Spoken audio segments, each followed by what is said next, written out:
Hello दोस्तों।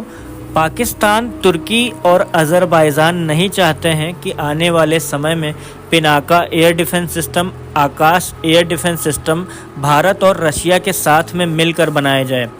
इसीलिए पाकिस्तान जो है वो चाहता है कि किसी न किसी प्रकार से भारत और रशिया की डील कैंसिल हो जाए। इसीलिए वह तुर्की और अज़रबैजान को भड़का रहा है कि किसी न किसी प्रकार से वो ये डील कैंसिल करा दें। भारत आर्मेनिया को लगातार हथियारों की बिक्री शामिल कर रहा है। असल में भारत और आर्मेनिया इन सभी चीज़ों पर काफ़ी तेज़ी से काम कर रहे हैं कि भारत का एक्सपोर्ट कैसे बढ़ाया जाए। लेकिन आर्मेनिया, जो कि दुश्मन बताया जाता है पाकिस्तान, तुर्की और अज़रबैजान का, इसीलिए यह कदम तुर्की, अज़रबैजान और पाकिस्तान के गठबंधन का मुकाबला करने वाला है।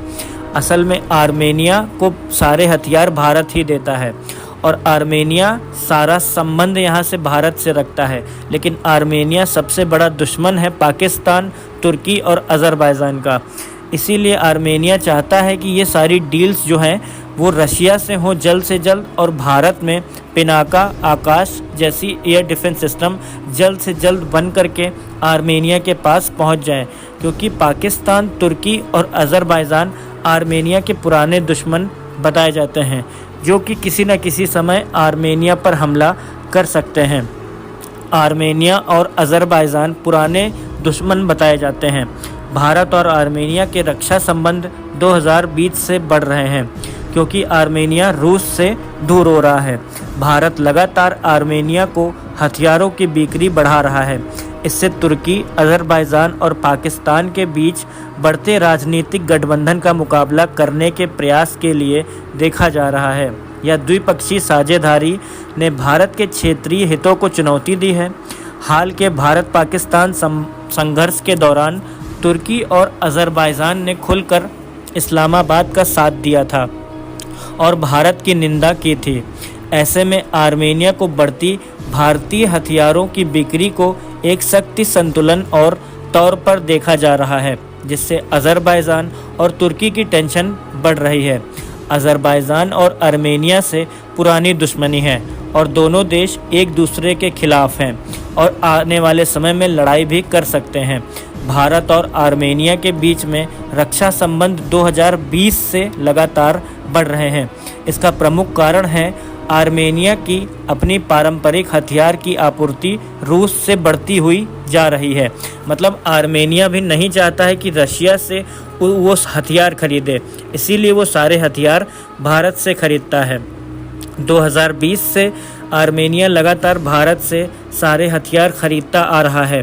साउथ चाइना मॉर्निंग में यहाँ पे पता चला है कि चाइना भी इन सभी मैटर पर अपना इंटरेस्ट दिखा रहा है और चाइना भी नहीं चाहता है कि भारत और आर्मेनिया किसी भी डील में शामिल हों, क्योंकि आर्मेनिया एकलौता ऐसा देश है जो भारत का खुला समर्थन करता है, जैसे कि रशिया करता है। और आर्मेनिया के संबंध लगभग किसी भी देश से कुछ ज़्यादा अच्छे नहीं हैं।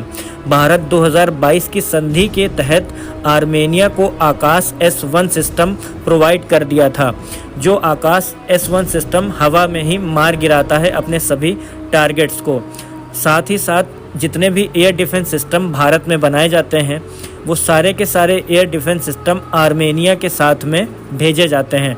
मतलब जितने भी एयर डिफेंस सिस्टम भारत में हैं वही सारे एयर डिफेंस सिस्टम आर्मेनिया भी यूज़ करता है। इसीलिए तुर्की, पाकिस्तान और अज़रबैजान नहीं चाहते हैं कि भारत ये सभी डीलें आर्मेनिया के साथ करे, क्योंकि आर्मेनिया इन सभी देशों का सबसे बड़ा दुश्मन बताया जाता है। लेकिन भारत को इसमें कोई दिक्कत नहीं है। भारत की सहायता करता है आर्मेनिया और भारत का एक्सपोर्ट बढ़ाता है आर्मेनिया। और जितने भी एयर डिफेंस सिस्टम भारत से सेल आउट होते हैं, जितनी भी चीज़ें, जितने भी ट्रेड्स यहाँ पे भारत से होती हैं, उन सब का बेनिफिट यहाँ पे भारत को ही होता है। तो ऐसे में ये सारे देश जो हैं, जैसे कि तुर्की हो गया, पाकिस्तान हो गया, अज़रबैजान हो गया, चाइना हो गया, ये नहीं चाहते हैं कि भारत, आर्मेनिया और रशिया एक साथ रहें, एक साथ किसी भी डिफेंस सिस्टम, एक साथ किसी भी एयर डिफेंस सिस्टम पर या फिर किसी भी मिसाइल पर या फिर किसी भी प्रकार के डिफेंस सिस्टम पर काम कर सकें। इसीलिए सारे देश एक दूसरे को भड़का रहे हैं। आपका क्या कहना है वीडियो पे कमेंट करके ज़रूर बताइएगा। फिलहाल यहाँ पे जो डील हुई है आर्मेनिया की और भारत की पूर्ण रूप से हो चुकी है। भारत और आर्मेनिया की डील में पिनाका एयर डिफेंस सिस्टम, आकाश एयर डिफेंस सिस्टम शामिल हैं, जो यहाँ पर भारत के सिंदूर ऑपरेशन में देखने को मिले थे। ये सारे डिफेंस सिस्टम भारत आर्मेनिया को आने वाले समय में प्रोवाइड कर देगा। वीडियो को देखने के लिए आप सबका बहुत बहुत शुक्रिया। Thank you so much. जय हिंद, वंदे मातरम।